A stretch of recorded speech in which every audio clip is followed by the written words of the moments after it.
नमस्कार दोस्तों, मैं श्री दीप चंद्र महाविद्यालय ललितपुर से एसबी सिंह आज आप लोगों को बीए प्रथम वर्ष के हिंदी साहित्य के प्राचीन एवं मध्ययुगीन शीर्षक के अंतर्गत प्रथम प्रश्न पत्र के अंतर्गत बिहारी सस्सई के दोहों की व्याख्या के बारे में अवगत कराएंगे।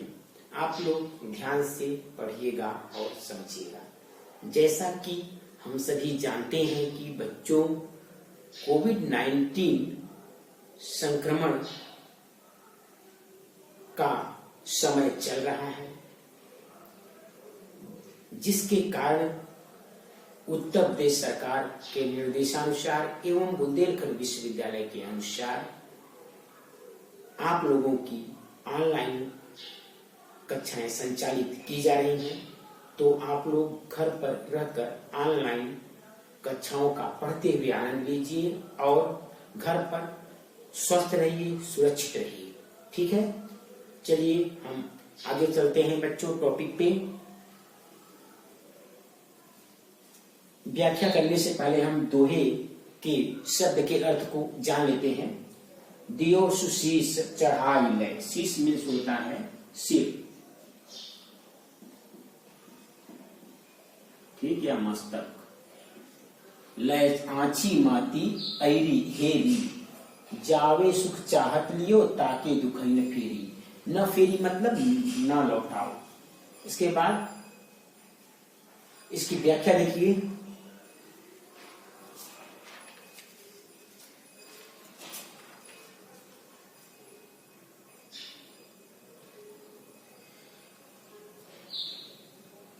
कबीर बिहारी लाल कहते हैं कि हे सखी, अत्यंत चतुर आखेटक कामदेव ने इन नेत्रों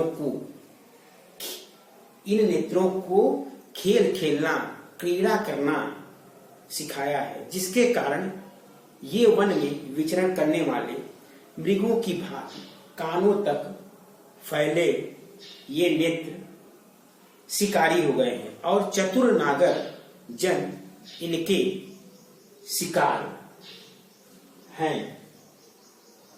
ठीक, क्या है? चतुर नागर जन इनके शिकार हैं।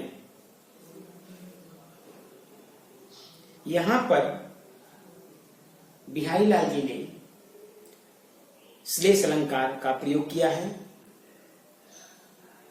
कामदेव को शिकारी बनाकर युवतियों का शिक्षक बनाना, यह एक कवि की सुंदर कल्पना अर्थात सिद्ध कवि की उक्ति होती है। यह दोहा प्रौढ़ोक्त सिद्ध ध्वनि को सर्वोत्कृष्ट उदाहरण के रूप में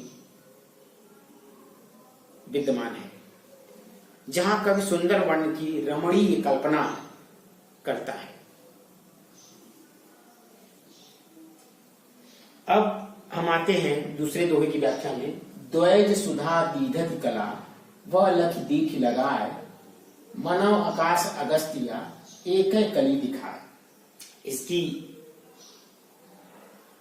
जो इस दोहे की व्याख्या है उसका शब्दार्थ देख लीजिए। इस दोहे के शब्दार्थ देख लीजिए। द्वैज में द्वितीया, तिथि, सुधा चंद्रमा, अमृत सुधा अमृत, दीधति कला मतलब चंद्रमा होता है। वह लख दीठ लगाए, आंखें गड़ाकर देखना, एक टक देखना, अपलक दृष्टि से देखना। मनव आकाश अगस्तिया एक कली दिखाए। मनव आकाश, अगस्तिया मतलब अगस्त पुष्प, एक कली दिखाए। ठीक, कली पुष्प की कलियां, फूल की कलियां। ठीक, अब व्याख्या देखते हैं बच्चों। यहां पर कबीर बिहारी लाल जी कहते हैं कि दूती नायिका को संबोधित करती हुई कहती है, दूती नायिका को संबोधित करते हुए कहती है कि द्वितीया के चंद्रमा की वह कला दिखाई पड़ रही है। कौन सी कला?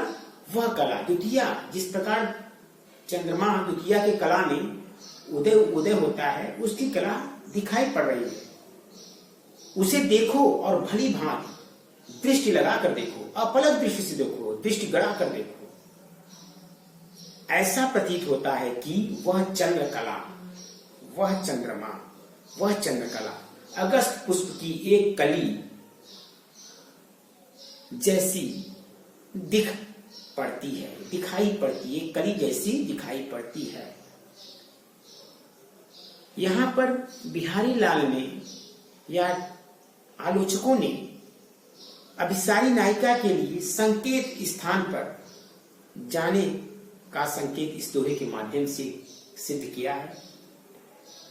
वह लख दीठ लगाए के द्वारा यह कहा गया है कि तूने द्वितीया को चंद्रमा निकल आने पर अगस्त वृक्ष के नीचे नायक से मिलने के लिए वचन दिया था, प्रतिज्ञा की थी, वादा किया था। वह चंद्रमा को देखकर उस चंद्रमा को देखकर उस वचन को याद करो, स्मरण करो। ठीक, समझ में आ गया बच्चों? अच्छा, आगे चलते हैं। केसरी केसरी क्यों सके चंपक कितक अनु, गात रूप लख जात दूर, जात रूप का रूप।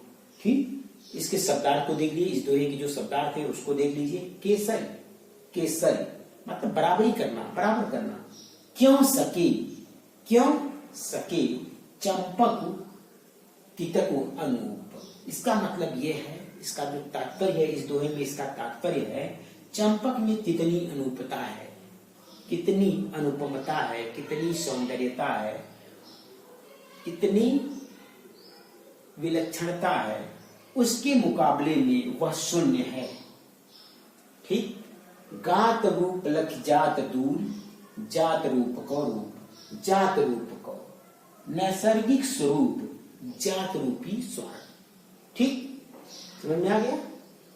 अब आगे चलते हैं बच्चों इसकी व्याख्या की तरफ।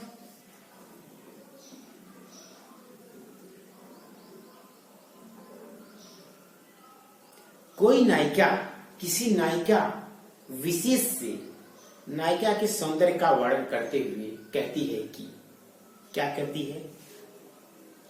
कोई जैसे नायिका है, किसी नायिका विशेष से नायिका के सौंदर्य का वर्णन करते हुए कह रही है कि उस नायिका के शरीर वर्ण की समता, बराबरी, उस विशेष नायिका के शरीर वर्ण की समता यानी बराबरी केसर क्यों कर पाएगी?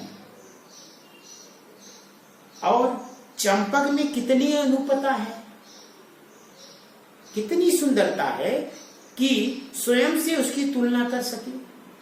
उस नायिका की तुलना चंपक में इतनी क्षमता नहीं है कि स्वयं की तुलना कर सके। ठीक, उस नायिका के वर्ण की कांति, उस नायिका के शरीर की कांति, चमक, उस नायिका के शरीर की कांति, चमक को देखकर स्वयं बेचारा स्वर्ण का स्वरूप, स्वर्ण के स्वरूप की चमक भी, सोने के स्वरूप की चमक भी छिप जाती है, अर्थात फीकी पड़ जाती है, अर्थात अपने को निस्तब्ध समझ लेता है या निस्तब्ध समझ लेता है। ठीक, यहाँ पर नायिका के शरीर की वर्ण कांति, शरीर की कांति, दीप्ति, प्रकाश का वर्णन होने से यहाँ पर यमक अलंकार का प्रयोग हुआ है।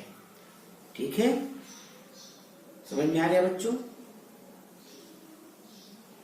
चलिए आगे चलते हैं। मकराकृत गोपाल के शोहत कुंडल कान, धस्यो मनोहि धर समरु, दयोरी लसत निशान। ठीक, मकराकृत, मकराकृति का मतलब होता है भगवान श्री कृष्ण को मकराकृति कहा जाता है। क्यों कहा जाता है? मकराकृति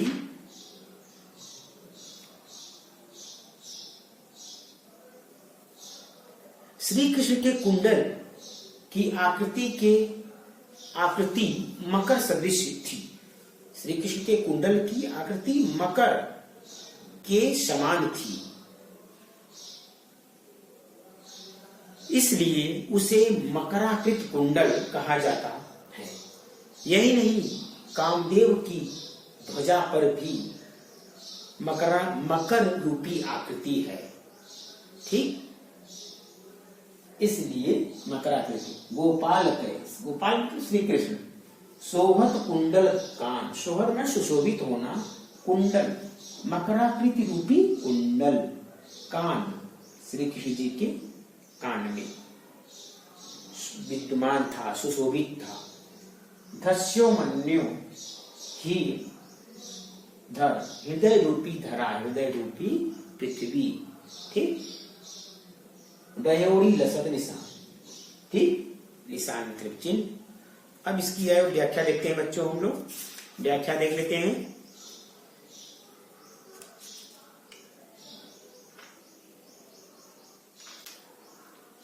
इसकी व्याख्या है, कविवर बिहारी लाल कहते हैं कि श्री कृष्ण के कानों में मकराकृति कुंडल ऐसे सुशोभित हो रहे हैं कि मानो हृदय रूपी प्रदेश पर कामदेव स्थित हो।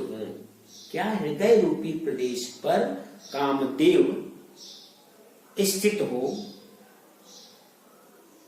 और कान रूपी डयोरी पर उसकी ध्वजा सुशोभित हो रही हो या उसकी ध्वजा फहरा रही हो। ठीक,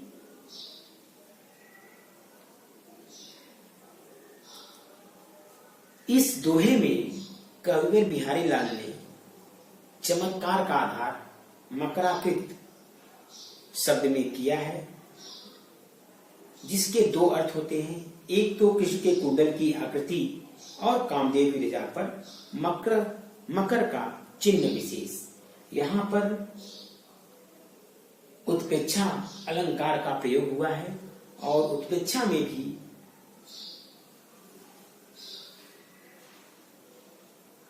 जो हेतुत्व उत्प्रेक्षा होता है उस अलंकार का प्रयोग किया गया है। ठीक है बच्चों, तो आज के लिए इतना ही बच्चों। उम्मीद करता हूं कि आज मैंने आपको बिहारी ससई के दोहे के बारे में, दोहे की व्याख्या के बारे में जो भी जानकारी प्रदान की वह आपको अच्छी तरह से समझ में आ गई होगी। ठीक है बच्चों, आज के लिए इतना ही। आप लोगों का बहुत बहुत धन्यवाद बच्चों।